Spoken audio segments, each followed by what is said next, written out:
Bugun sizni sumalakka olib boraman, lekin bu oddiy sumalak emas. Videoni oxirigacha ko'ring, hammasini bilib olasiz. Sumalakda nimalar qildik? Avvalo quymoqdan boshladik. Shirin mazali quymoqlar tayyorladik, xamirlarni qoridik va mazza qilib yeb oldik.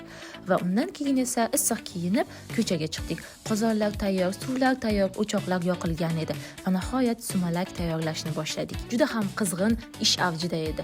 Toshlar yuvildi, tayyorlandi, qozonga tashlandi. Har kim bitta tosh va bitta tilak bilan qozonga tashladi. Nega bunday qilinadi deb o'ylaysiz? Fikringizni kommentariyaga yozib qoldiring. Sumalak tayyorlash jarayoni hali ham davom etyapti.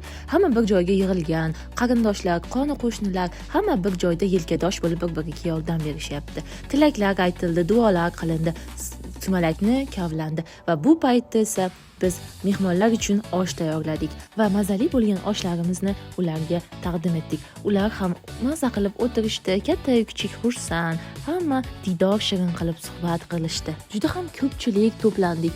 Hamma bir-birini sog'ingan ekan. Katta-yu kichik o'tirib, oshlar yildi, o'tmishni eslandi. Albatta bunday xotiralar bizda abadiy qoladi. Hamma raqslarga tushdi va xursandchilik qilishdi.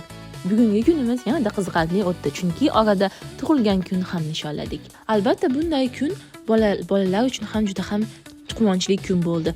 Ular bir-biri bilan o'tirishib, o'ynashib, birga vaqtlarini mazza qilib o'tkazishdi. Men esa sumalakni tilaklar aytib kavladim va bundan keyin esa albatta tashqariga chiqib o'yin kulgu vaqti boshlandi. 7 yoshdan 70 yoshgacha raqs tushish bilan band bo'ldi.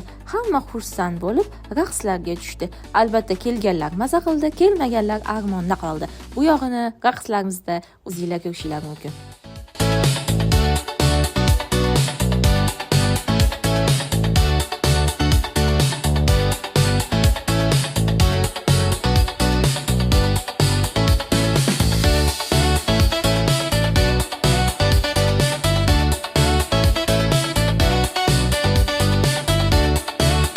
Raqslarsiz bunday kunlar o'tmaydi. Juda iliq, samimiy kun bo'ldi.